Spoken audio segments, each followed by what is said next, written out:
Yo, what is up, guys? It is Nick, or the Notorious Fantasy, back in today with another fantasy football video. In today's video, I'm going with the Week 12 quarterback start or sit decisions. I go all the way from Thursday night all the way to Monday night and tell you whether you should start or sit the quarterbacks in that matchup. Now, before I get in the video, I'd like to give you guys a word from my sponsor, OverlayDFS.com. OverlayDFS.com is my favorite way to play daily fantasy football. Now, my favorite game on this website is the progressive game, where every single week, if the bonus does not get hit, the money keeps on rolling and rolling and rolling on until you eventually, and someone hits that beautiful 12-0 to get that progressive bonus. As you can see here in the $22 game, which is the best game to play this week, if you go 12-0 and all those stars align, you can get over $8,000 winning in that game. Now, if you don't end up going that beautiful 12-0, don't you worry, because if you're in the top 10%, you get 9 times your buy-in at all levels. $2.5, you get $18. $22 entry, you get $180. And if you enter the $109 game and you hit that beautiful top 10%, you get 9 times your money at $900.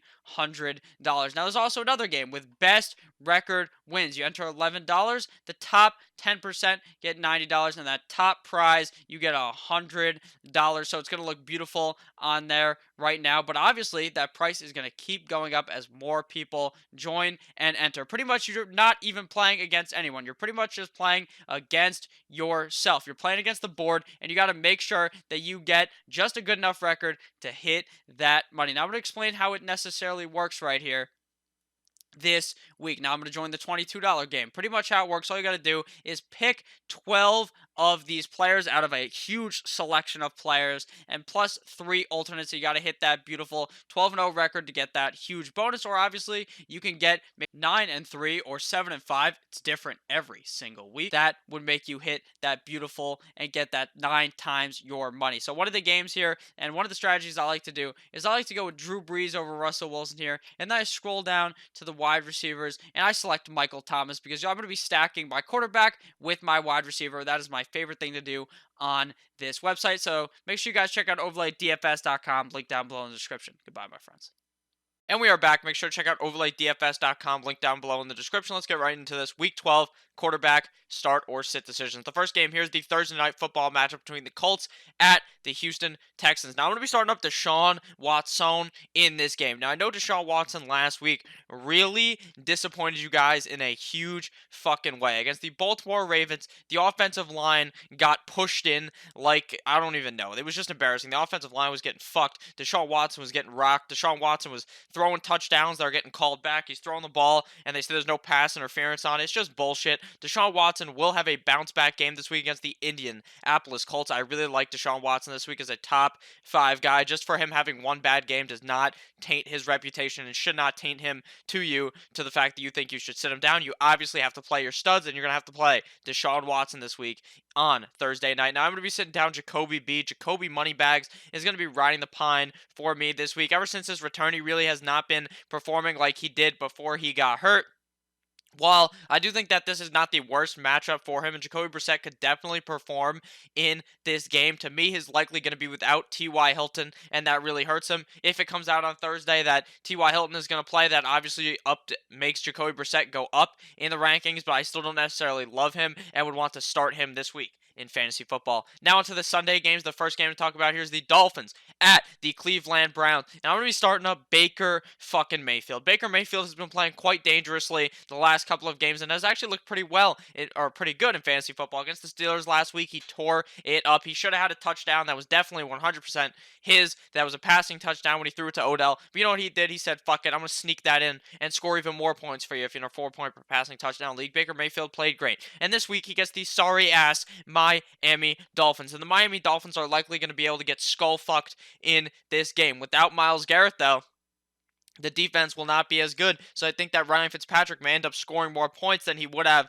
previously if Myles Garrett was in the game. And that obviously bodes even better for Baker Mayfield, because they may have to be throwing the ball later in the game. So I like Baker, the touchdown maker this week against the Miami Dolphins. I'm going to be sitting down Ryan Fitzmagic. It seems like the Magic may have ran out. They played two great games, or actually, Ryan Fitzpatrick played a couple of good games before they started winning. They won two games, and now it's back to tank season, and we're going to be tanking for Tua, so it doesn't fucking matter. Ryan Fitzpatrick can go ahead and sit down on your fantasy football bench. Next game here, we got the Lions at the Washington Redskins. In this game, I think it's pretty clear that you're going to be sitting down both of these quarterbacks. Now, obviously, last week, Jeff Driscoll was balling out of control and fucking all of them hoes. Jeff Driscoll was playing fucking phenomenal. And last week, he had a easier game. This week, even against the Redskins, it should be easy, but I just can't throw my confidence on the Jeff Driscoll boat. I will not be smoking that loud and be playing Jeff Driscoll in this game. To be honest, I would find you to be quite the crazy person if you were able to have the cojones to start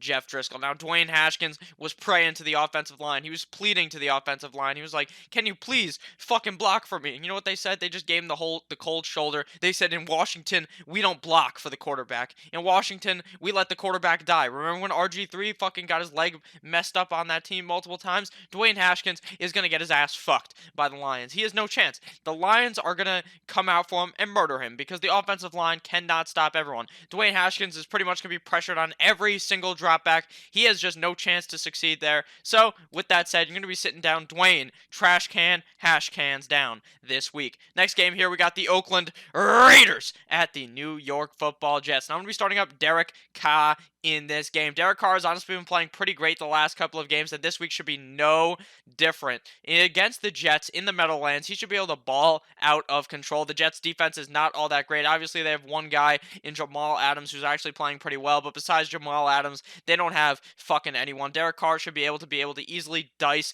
up that defense and play quite well and warrant a start in fantasy football. Now, Sammy Motto, on the other hand, could also be in for a pretty good game. The last couple of weeks, he's been playing actually pretty consistent against bad defenses, and the Oakland Raiders defense is really not one of the best defenses in the league. Obviously, in fantasy, they could be good because Sammy Mano does make bad decisions and could be throwing picks in this game, but I think that Sam Darnold plays good enough through the air and with his legs that warrants a start. Obviously, Sam Darnold isn't the biggest running quarterback, but he could go out there and run and get you some points. But overall, I like Sam Darnold this week against the Oakland Raiders. Next game here, we got the Giants at the Chicago Bears, and to me, this game is going to be a certified shit show in the quarterback department. Daniel Jones, Danny Dimes, what I like to call him is Danny Fumbles, because he fumbles the ball just as much as Gardner Minshew, and Gardner Minshew has not even been playing every single game. Daniel Jones fumbles the ball so fucking much that it is unreal. Daniel Jones loves to drop that ball. He loves to hold the ball like his name was LaShawn McCoy. Now, Daniel Jones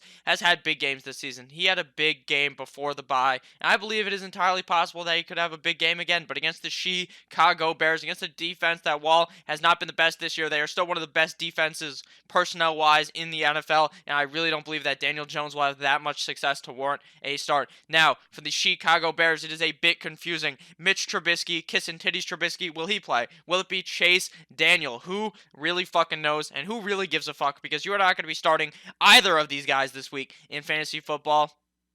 Mitch Trubisky looked like a goddamn garbage can, like right in front of your house. He just looked fucking terrible. He wasn't doing anything. Chase Daniel comes in, shits the bed. I don't know what Matt Nagy's doing. I don't know if Mitch Trubisky is actually hurt or if his hip pointers from getting fucked in the ass by Matt Nagy for not giving him a chance to try to come back and win that game, or by getting fucked in the ass by Eddie Pinheiro. Eddie Pinheiro really screwed them over in that game. A lot of people aren't even talking about it. They're putting all the blame on Nagy and Trubisky, but in reality, Pinheiro pretty much had the chance to have them down by only about 3 points in that game because he shit the bed and missed two crucial field goals. Next game, here's the Panthers at the New Orleans Saints. Now, this is going to be pretty obvious to you. You're going to be starting up Drew Brees in this game. Drew Brees has been balling once he came back off that injury after Teddy Roosevelt was dancing on him during Drew Brees' injury. Now Drew Brees is bike, and he's been playing pretty well this week against the Carolina Panthers. The Carolina Panthers have that bend, don't break type of defense where they may end up winning the game, but they're going to allow 400 fucking yards on I mean, to the quarterback, like we saw that with Aaron Rodgers. They let Aaron Rodgers stomp all over them a couple of weeks ago. So I think that not the Bears defense, the Panthers defense really is not all that good. And I think that Drew Brees will be able to succeed in this game. Now you're going to be sitting down Kyle Allen. The one thing about Kyle Allen is he may have the juiciest matchup ever. He could have a great matchup, just like last week, actually, a great matchup against the Atlanta Falcons. You know what he did? He took a shit right in your lineup. You better believe I am sitting Kyle Allen. You better believe you will never start Kyle Allen again in fantasy football after he disappointed us in a huge way last week. I really don't believe that Kyle Allen will be able to do anything in this game, and I certainly wouldn't be caught dead with him in my lineup after how bad he fucked us all over last week in fantasy football. Now, I don't try to base everything off of just one game, but when you have a performance like that against one of the easiest defenses to score on, you're going to get a bad name in my book. Now, obviously, if he comes out and performs the next couple of games, then maybe, just maybe, I will start to believe in him again, and I will actually believe in him again. But right now, we ain't sipping the Kool-Aid, and we are sitting down Kyle Allen. Next game here, we got the Seattle Seahawks at the Philadelphia Eagles. Now, before I get into this game, I'd like to ask for you guys, could please go down below and click that subscribe button if you guys have enjoyed thus far. Now, the first game here, or not the first game here, we're just going to get back into it. I don't know what the fuck I have been on, but it is A-okay, because we are going to be starting up Russell Wilson in this game. Russell Wilson likely not going to be the MVP anymore because Lamar Jackson is just fucking absolutely balling, but it doesn't matter because Lamar Jackson is just the best quarterback in the NFL, but it's okay because Russell Wilson is going to still be great this week against the Philadelphia Eagles. The Philadelphia Eagles have a pretty good run defense, but you know what? They're not good against the pass. Russell Wilson is going to be passing all over them in this game. I don't believe that the Eagles defense is good enough to really hold Russell Wilson back. Even if he's without Tyler Lockett, I still think he can get it down with his legs and through the air to warrant a start in fantasy football. Now, Carson Wentz, on the other hand, is also going to be a start because the Seahawks defense doesn't look that amazing, but caution, caution, caution. When you play Carson Wentz, you got to realize that the Philadelphia Eagles may end up just completely shitting the bed and screwing you over, but I still would start Carson Wentz this week in fantasy football against the Seattle Seahawks. Next game here, we got the Buccaneers at the Atlanta Falcons. You better believe this one is going to be a shootout of the century. The Atlanta Falcons defense may have looked locked down, and obviously, that does worry me a bit. It really does. But at the end of the day, Jameis Winston could throw 3 interceptions and still have a great fantasy day just due to the fact of the amount of volume that he gets. He throws the ball so many fucking times. He's going to be airing it out. I could see him getting 300 yards in this game, throwing 2 touchdowns, 2 picks, and still having a great game. So I like famous Jameis in this game against the Atlanta Falcons. Now, Matt Ryan, Matty Ice, this is a amazing matchup for him. The Buccaneers defense is very good against the run. They are the number 1 defense against the run in the NFL, but that doesn't matter because they are not good against the pass, and Matt Ryan is a goddamn quarterback. So Matt Ryan is going to be able to easily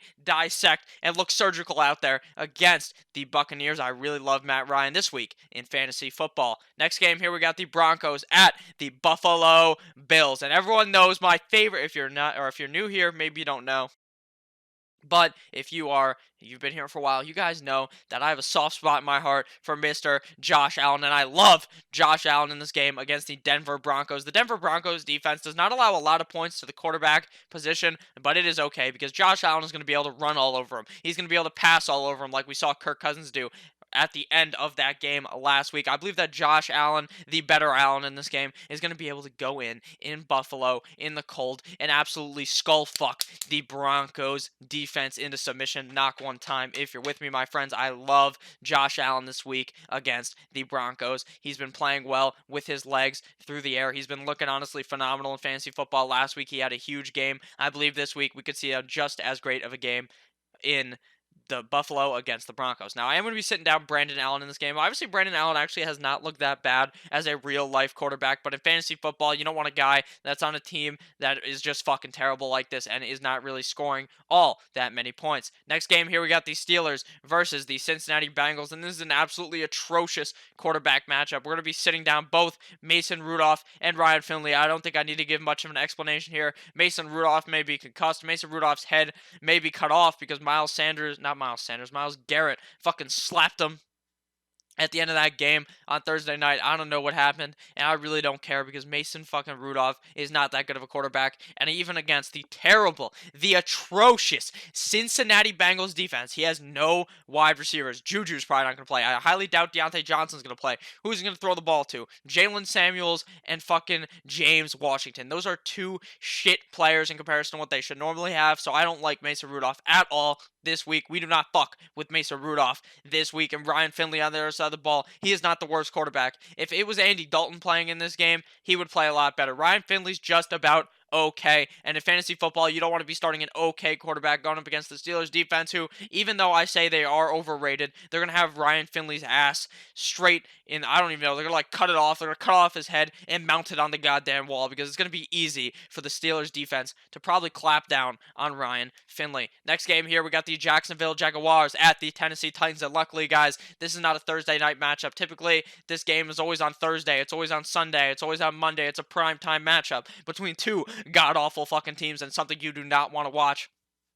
You are going to be sitting down both quarterbacks in this game. Big Dick Nick Foles last week played like garbage, okay, guys? He may have finished with 17 points in my league scoring. He may have played pretty well. You don't know why? Because he had garbage time. He was like Blake fucking Bortles in 2015 and 16. He was balling off that garbage time this week against the Tennessee Titans. This week against a actually tough defense. I don't think that Nick Foles will be able to perform enough to warrant a start. Big Dick Nick is going to get his ass sat on the pine. And Ryan Tannehill, I really just do not believe in Ryan Tannehill. His wide receivers are banged up. His team is not that good. I think that the Jaguars win this game, but the Titans could win this game. It's always a fucking dice roll out here. The Ryan Tannehill just will not play good enough to warrant a start this week against the Jacksonville Jaguars. Next game on the slate is the Cowboys at the New England Patriots. This should be a very good matchup, a matchup to actually put your eyes on, a game at 4 o'clock that you actually want to watch. Now, I'm going to be starting up both QBs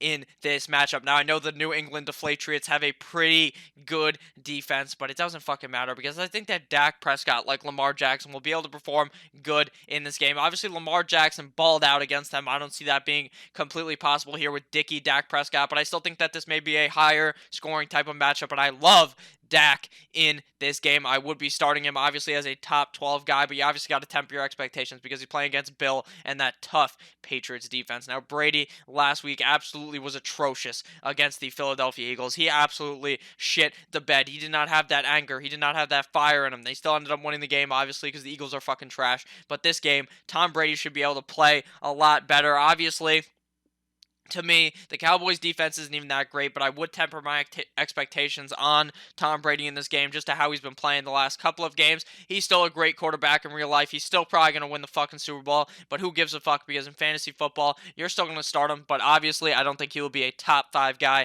this week against the Dallas Cowboys. Next game here, we got the Packers at the 49ers, flexed in to be the Sunday night football matchup in a game that we will actually want to watch. Packers at 49ers. I like Aaron Rodgers in this game. Aaron Rodgers has been performing pretty well his last couple of outings in the NFL. He's been playing quite well, and I like Aaron Rodgers this game. Even against a tough 49ers defense, I still think he has potential to be a top 5 guy against the tough San Francisco 49ers. We saw offenses get to him. We saw Kyler play well against them. We've seen Russell Wilson play well against them, and Aaron Rodgers is a great quarterback, so I really do think he will be able to perform against them this week in Levi Stadium. Now, I also like Jimmy Guwop, Jimmy G-Spot, Jimmy GQ, Jimmy Handsome, whatever you like to call Jimmy Garoppolo.